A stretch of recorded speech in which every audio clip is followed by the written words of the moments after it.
Luka mendalam kehilangan putri kesayangan begitu dirasakan ibunda almarhumah Dina Oktaviani. Dina yang ceriwis dan suka mengajak sang ibu menikmati kopi saat libur kerja menjadi kenangan manis yang tak pernah dilupakan. Dina Oktaviani kini hanya tinggal kenangan, pergi dengan luka di tubuh dan menyisakan duka di hati keluarga. Pemirsa News Files, saat ini saya sudah berada di tempat pemakaman dari Dina Oktaviani. Di dekat pemakaman Dina ada pihak kerabat yang sedang mengaji seperti diketahui. Untuk tradisi di Dina tinggal adalah dilakukannya pengajian 7 hari setelah almarhumah meninggal. Kami juga mendapatkan informasi bahwa Dina dimakamkan tepat di sebelah neneknya, dikarenakan memang Dina merupakan cucu kesayangan dari neneknya. Kita akan coba mendatangi. Ya pemirsa, ini adalah tempat peristirahatan terakhir dari Dina Oktaviani. Masih terlihat bunga-bunga segar yang ditebar di pemakaman Dina. Kita akan sama-sama mengirimkan doa pada almarhumah. Semoga almarhumah husnul khotimah.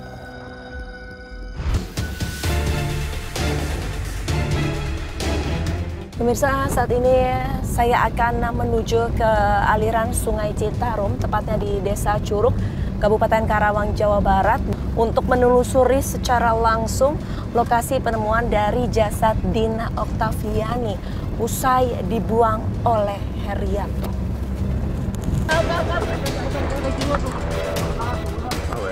Di tengah aliran sungai yang membentang di Desa Curug, Kecamatan Kelari, Karawang, Jawa Barat, jasad Dina Oktaviani, karyawati minimarket di res area kilometer 72 Tol Cipularang, ditemukan warga tengah mengambang. Lantas seperti apa kondisi Dina saat ditemukan? Dan pemirsa, sekarang saya akan menemui salah satu saksi mata di mana menemukan sosok jasad dari Dina Oktaviani. Selamat siang, Bapak. Punten, Pak. Mau nanya, Bapak waktu itu ngelihat sosok jasad Dina di mana, Pak?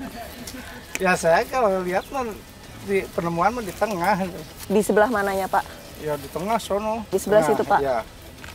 Kemudian kalau pada saat di tengah itu tersangkut di jembatan atau bagaimana Pak posisinya pada saat itu? Kalau nggak di itu mah tersangkut di jembatan. Cuma sama itu dipinggirkan. Itu. Jam berapa Pak pada saat itu, Pak? Sekitar setengah 7 lah, jam 7 lah. Ada prediksi bahwa jasad Dina itu katanya dibuang dari tanggal 5 begitu Pak. Tapi kalau melihat kondisinya menurut Bapak itu masih bagus atau sudah bengkak Pak? Masih bagus. Tuh. Kalau dibuang tanggal 5 itu mungkin udah hancur. Pada saat itu jembatan ini masih sudah beroperasi atau belum Pak? Soalnya jam setengah 7 pagi. Masih operasi. Langsung yang melihat itu ramai, ada yang ngasih tahu atau bagaimana Pak? Ya kan kita laporan ke Pak Lurah, dari Pak Lurah langsung laporan ke Kapolsek. Saat penemuan tanggal 7 Pak, kalau untuk saat ini kan arusnya terlihat tenang begitu.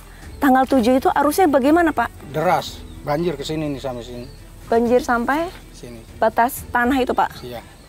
Kalau misalkan airnya surut begini, mayat nggak bisa ke pinggir. Bapak pada saat itu mendapatkan laporan dari teman-teman begitu, Bapak langsung ke sini, kemudian? Ya memang saya sengaja turun ke sini. Bapak memang sengaja turun ke sini? Setiap pagi kan saya mantau ke sini. Okay. Setiap pagi mantau.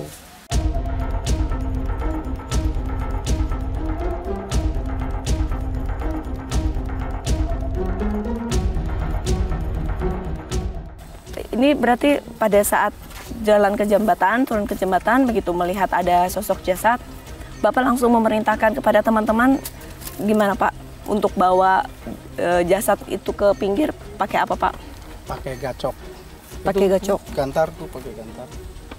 butuh berapa orang Pak untuk membawa jasad dari tengah ke pinggir Ya Pak? itu mah kalau masalah itu mah kalau dipinggirkan mah cuma 2 orang sih. 2 orang. Kalau rame-rame kan nanti banyak orang di tengah kan ada yang lewat keganggu.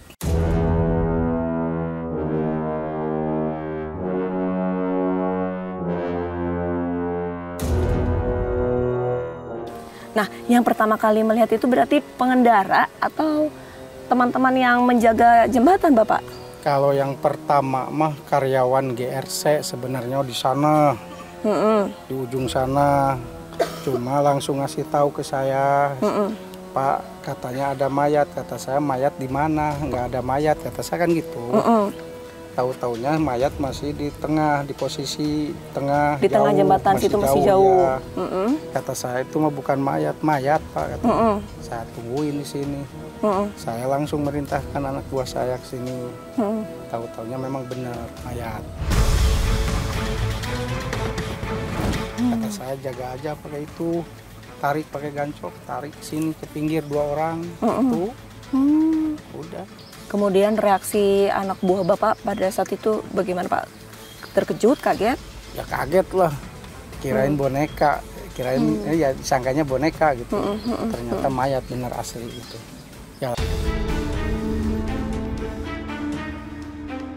Pemirsa Anies Files, berdasarkan keterangan dari salah satu saksi mata di mana Pak Toto merupakan pemilik dari jembatan tradisional ini dan sempat menyampaikan begitu, untuk jasad pertama kali terlihat dari seseorang yang melaporkan kepada Pak Toto. Sebelumnya berada jauh di tengah sebelah sana, kalau dari sudut pandang saya ada bendungan begitu, ada di sebelah situ. Kemudian Pak Toto menunggu jasad hingga akhirnya ke tengah. Ini tadinya adalah jembatan melintang. Namun setelah penemuan dari jasad, jembatan akhirnya diputus dan dipinggirkan. Pada saat jembatan ini masih berdiri, masih membentang, jasad dibawa oleh tim ataupun anak buah Pak Toto dari tengah menuju ke tepi. Saya akan coba memperlihatkannya. Saya akan memperlihatkan kepada Anda di mana para saksi mata ini melihat dan membawa jasad. Dan ini adalah gacok, alat yang dibawa oleh anak buah Pak Toto. Di ujungnya ada besi seperti trisula menggunakan bambu begitu. Saya akan coba mencontohkan. Ini cukup berat gacoknya begitu. Pada saat itu dari atas jembatan 2 orang anak buah Pak Toto membawa jasad hingga akhirnya ke samping tepian sini. Jasad direbahkan tepat ada di depan saya hingga akhirnya petugas mengevakuasi, membawa ke rumah sakit serta mengidentifikasinya. Untuk kondisi jasad sendiri tidak berbau dan kondisi juga belum bengkak. Tidak menggunakan busana atas, hanya menggunakan pakaian dalam serta celana panjang. Dan hasil identifikasi tim Inavis sendiri, pemilik jasad bernama Dina Oktaviani, seorang karyawan minimarket di rest area Tol 72A, Tol Cipularang. Dan berdasarkan penyelidikan, Dina meninggal karena dibunuh oleh atasannya yang bernama Herianto. Kemudian Herianto membuang jasad Dina yang sudah dibungkus dengan dus ke Sungai Citarum dibantu oleh 2 temannya. Secara natural tidak ada orang di rumah sehingga pelaku nekat mengundang korban ke rumahnya. Memang ini sudah direncanakan dari jauh-jauh hari. Ini lebih condong ke arah pembunuhan secara berencana, Bapak?